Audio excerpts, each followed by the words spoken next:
अस्सलाम वालेकुम एवरीवन। पिछले लेक्चर में हमने ये पढ़ा था कि दो मैट्रिसेस को मल्टीप्लाई कैसे किया जा सकता है और उसमें कौन कौन से लॉज जो हैं वो हम अप्लाई कर सकते हैं। एग्जांपल्स के जरिए हमने वो लॉज प्रूफ किए थे। अब हम चलते हैं अपनी मल्टीप्लिकेटिव आइडेंटिटी और जो ट्रांसपोज वाला लॉ है वो डिस्कस करेंगे। और उसके बाद हम एक्सरसाइज 1.4 के पहले कुछ क्वेश्चंस को डिस्कस करेंगे। ठीक है, अब आगे चलते हैं। अच्छा, मैट्रिक्स की एडिशन के केस में हमने जो आइडेंटिटी डिफाइन की थी वो क्या थी? वो नल मैट्रिक्स था। वो क्या था? नल मैट्रिक्स या जीरो मैट्रिक्स।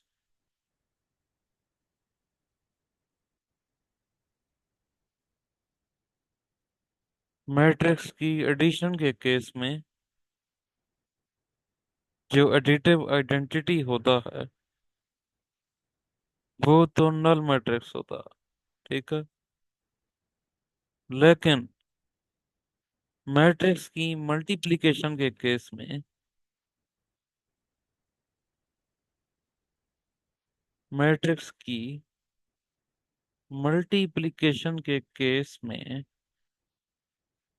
बी ऐसा कौन सा मैट्रिक्स होना चाहिए? बी को ऐसा कौन सा मैट्रिक्स होना चाहिए कि चाहे हम फर्स्ट मैट्रिक्स को सेकंड के साथ मल्टीप्लाई करें, ए को बी के साथ मल्टीप्लाई करें या बी को ए के साथ मल्टीप्लाई करें, तो आंसर जो है वो ए ही रहना चाहिए। वही मैट्रिक्स जो है वापस आ जाए। तो उस केस में हमारे पास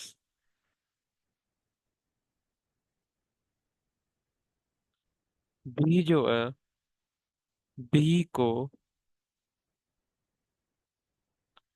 कौन सा मैट्रिक्स होना पड़ेगा? यूनिट या आइडेंटिटी मैट्रिक्स, जो कि उसी ऑर्डर का होगा जिस ऑर्डर का हमने ओरिजिनल मैट्रिक्स हमें गिवन है। जिस ऑर्डर का हमें ओरिजिनल मैट्रिक्स गिवन है वो उसी ऑर्डर का ही होगा। तो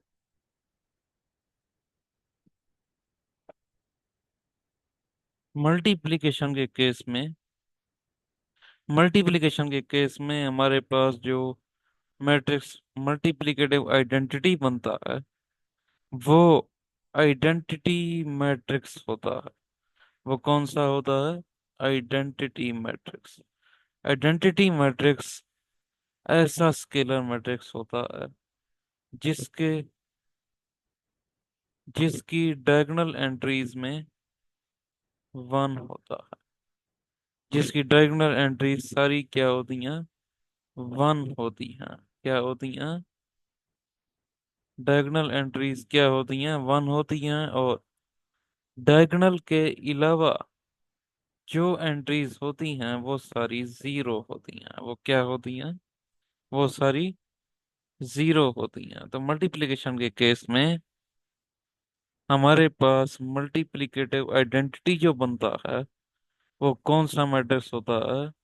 वो आइडेंटिटी मैट्रिक्स या यूनिट मैट्रिक्स होता है।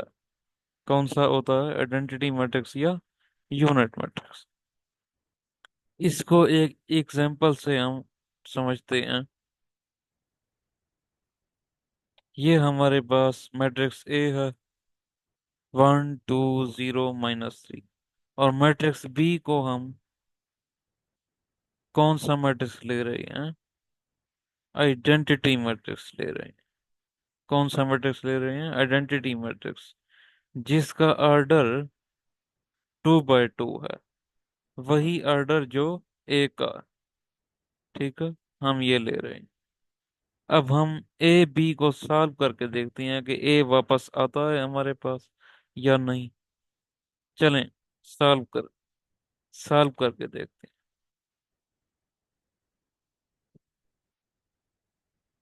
देखें, जब हमने मल्टीप्लाई किया तो मल्टीप्लाई करते हुए फर्स्ट रो को फर्स्ट कॉलम के साथ, फिर फर्स्ट रो को सेकंड कॉलम के साथ हमने किया। ठीक है, फिर उसके बाद इसका काम खत्म हुआ फर्स्ट रो वाले का। अब सेकंड रो को हमने फर्स्ट कॉलम के साथ किया, फिर सेकंड रो को सेकंड कॉलम के साथ किया, मल्टीप्लाई। हर एंट्री वाइज जो है हम मल्टीप्लाई करेंगे। हर एंट्री को टर्म बाय टर्म हम क्या करेंगे? मल्टीप्लाई करेंगे। तो हमारे पास आंसर वही ए ही आ जाएगा। कौन सा मैट्रिक्स आ जाएगा? यही ए जो हमें गिवन था, वही आ जाएगा। ठीक है। अच्छा, ए बी को मल्टीप्लाई करके, ए को बी से मल्टीप्लाई करके हमारे पास तो ए आ गया। पहला केस तो ट्रू हो गया। अब दूसरा,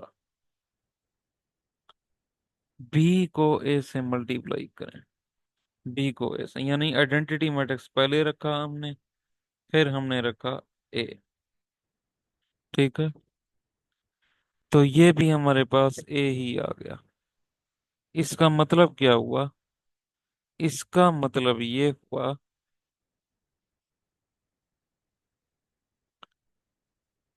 कि अगर एक मैट्रिक्स को आइडेंटिटी के साथ मल्टीप्लाई किया जाए तो वो मैट्रिक्स दोबारा वापस आ जाता, या फिर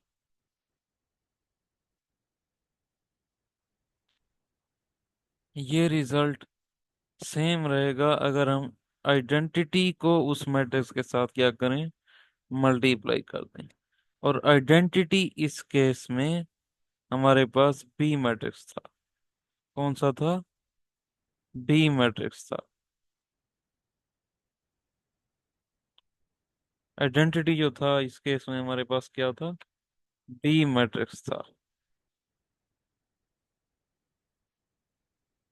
तो समझने वाली बात जो है वो यही है कि अगर किसी मैट्रिक्स को हम आइडेंटिटी के साथ मल्टीप्लाई करते हैं, या आइडेंटिटी को उस मैट्रिक्स के साथ मल्टीप्लाई करते हैं, तो आंसर जो है, रिजल्ट जो है, वही मैट्रिक्स हमारे पास वापस आ जाएगा।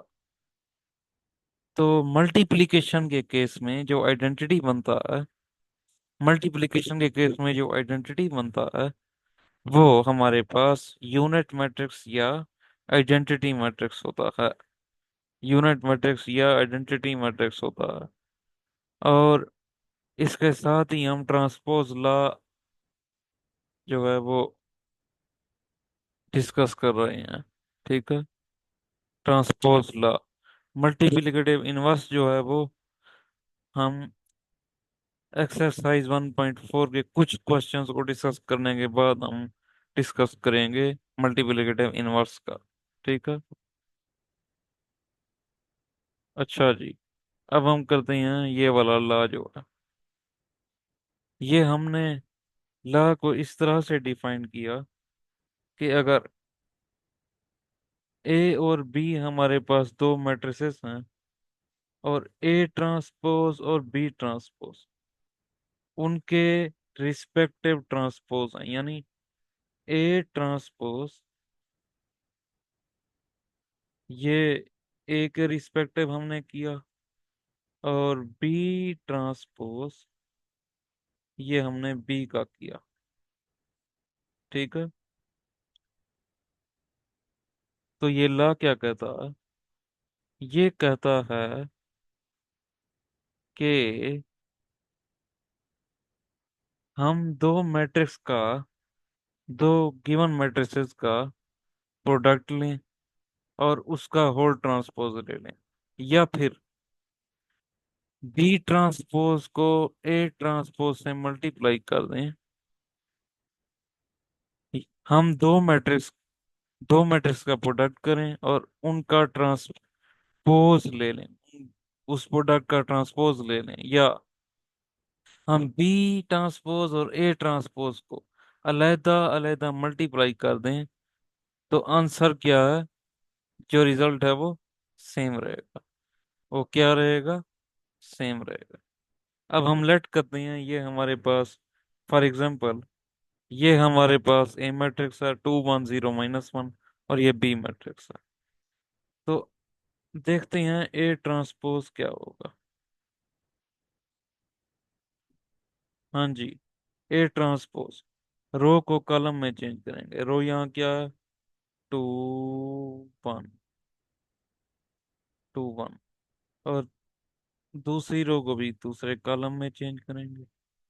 2 1 0 1।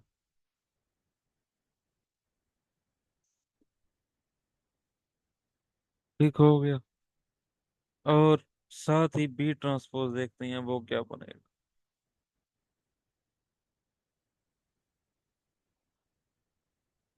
ये जो हमारे पास रो है 1 3, इसे कॉलम में चेंज कर दिया 1 3।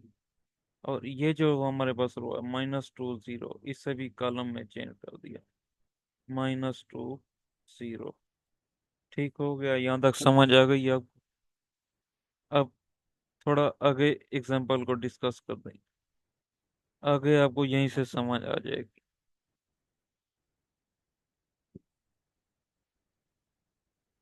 ये स्टेप्स आगे भी किए हुए हैं, तो आपको आ जाएगी समझ। जस्ट आपको आइडिया देने के लिए मैंने ये किया है। ये स्टेप, लेफ्ट हैंड साइड हम लेंगे, जो कि है ए बी होल ट्रांसपोज। पहले तो हमें पता है कि हम जो ब्रैकेट के अंदर वाला है पहले उसे सॉल्व करेंगे। तो वो प्रोडक्ट ए बी है। ठीक हो गया।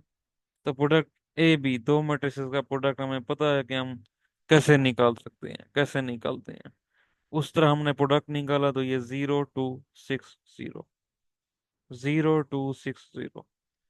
जब इसका प्रोडक्ट हम निकालेंगे तो फिर जो ब्रैकेट के बाहर वाला है वो भी हल होगा। जब उसका हम ट्रांसपोज लेंगे, उसका हम जब ट्रांसपोज लेंगे तो क्या बनेगा?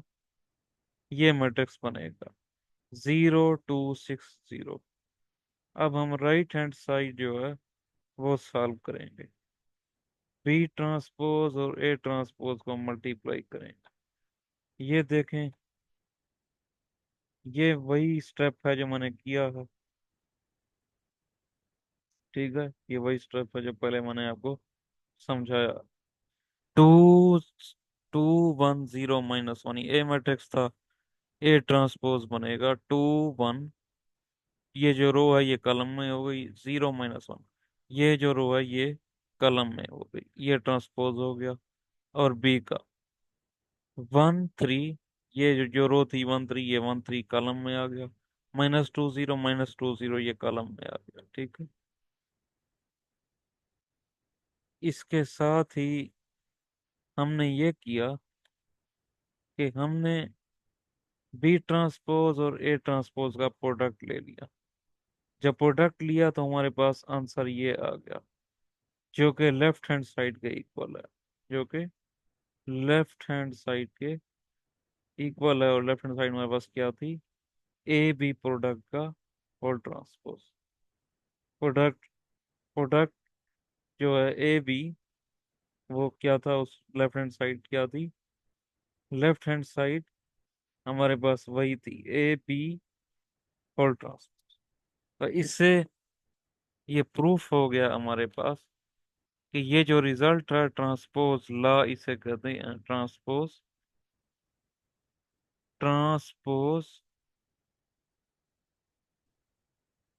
ला। ट्रांसपोज लॉ कहते हैं इसे। ठीक है, तो ये वैलिड है, और ये हर केस में क्या है, ट्रू ही रहेगा। हर केस में क्या रहेगा, ट्रू रहेगा। अब हम आते हैं अपने क्वेश्चंस की तरफ, एक्सरसाइज 1.4। अच्छा,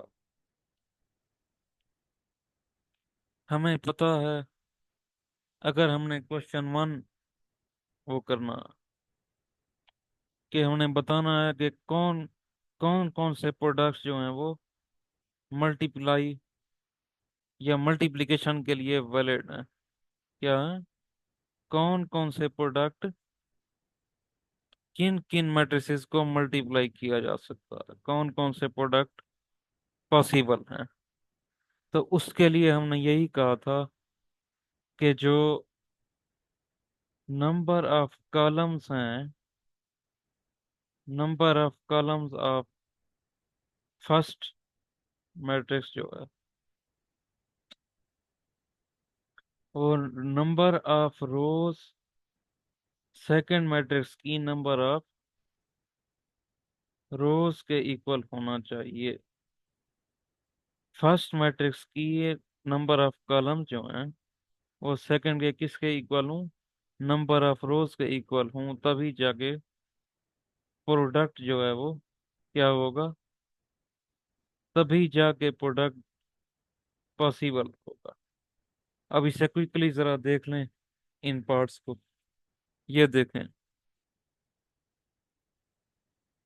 ये जो है क्वेश्चन वन, इसका फर्स्ट पार्ट देखें।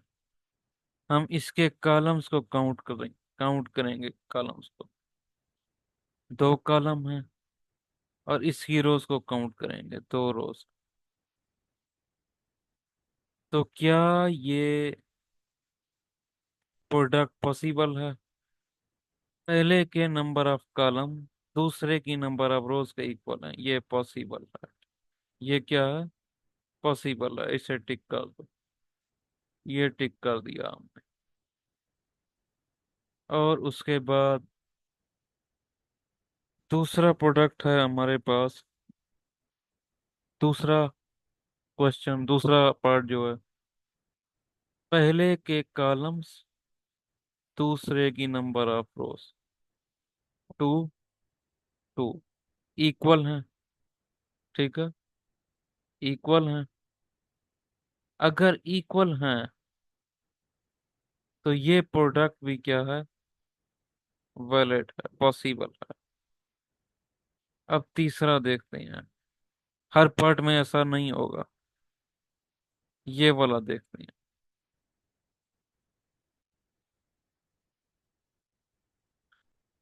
इसे देखें जरा, यहाँ क्या एक ही कॉलम है, पहले मैट्रिक्स का ये एक ही कॉलम है, वन, और यहाँ रोज दो हैं। यहाँ क्या है, रोज दो हैं। तो वन तो टू के इक्वल ना हुआ। ठीक है, वन तो टू के इक्वल ना हुआ, यानी पहले मैट्रिक्स का नंबर ऑफ कॉलम्स दूसरे मैट्रिक्स की नंबर ऑफ रोज के इक्वल नहीं है, तो ये वैलिड ना हुआ, ये वैलिड नहीं होगा, ये प्रोडक्ट। अब अगला पार्ट,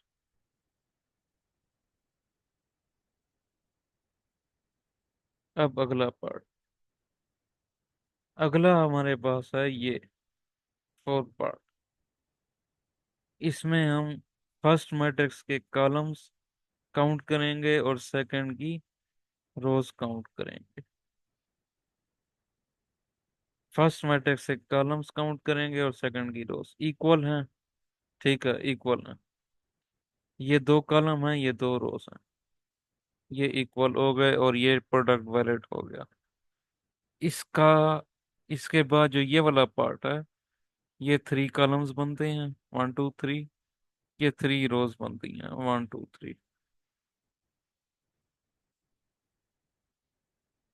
यानी पहले मैट्रिक्स के नंबर ऑफ रोज, पहले मैट्रिक्स के नंबर ऑफ कॉलम्स और दूसरे मैट्रिक्स की नंबर ऑफ रोज जो हैं वो क्या हैं, नंबर ऑफ रो जो है वो इक्वल हैं, तो ये प्रोडक्ट भी वैलिड है, ये भी वैलिड है, ये भी वैलिड है, ये भी वैलिड है। सिर्फ ये प्रोडक्ट ऐसा है जो वैलिड नहीं था। ठीक है। बाकी सारे प्रोडक्ट एग्जिस्ट करते हैं, सिर्फ हमने कंडीशंस को वेरीफाई करना है। अच्छा, दूसरे क्वेश्चन के लिए जरा सॉल्यूशन की तरफ चलते हैं। ये देखें, यहाँ से आपको ज्यादा क्लियर होगा। पहले पार्ट में वो प्रोडक्ट ए बी कह रहा, ये देख। तो पहला पहला मैट्रिक्स ये, इस केस में यही है ए, दूसरा ये है बी। ठीक है। अब देखते हैं कि क्या कंडीशन मीट करती है मैट्रिसेस की मल्टीप्लिकेशन के हवाले से। पहली मैट्रिक्स के दो कॉलम हैं, दो, और सेकंड मैट्रिक्स के दो रोज हैं। राइट। राइट। पहले मैट्रिक्स के नंबर ऑफ कॉलम्स और दूसरे मैट्रिक्स के नंबर ऑफ रोज इक्वल हैं। तो ए बी प्रोडक्ट तो चलें एग्जिस्ट करता, अगर करता है तो इसे सॉल्व कर लेंगे। ठीक है। सिंपल ही सॉल्व करना है। और दूसरा तो है ही एक ही कॉलम, बस इसको इसके साथ ऑपरेट करना है, एक ही कॉलम है। इस रो को भी इसके साथ ऑपरेट करना है, एक ही कॉलम है। ठीक है। बड़ा मैट्रिक्स तो कोई है नहीं दूसरा, तो छोटा सा ही बनेगा, एक स्टेप में हो जाएगा। तो 3 × 6 प्लस 0 × 5, 18 प्लस 0, ये 18 हो गया। -1, -1 × 6, -1 × 6 प्लस 2 5 10, -6 + 10, 18 4। एक ही कॉलम बन गया, 18 4।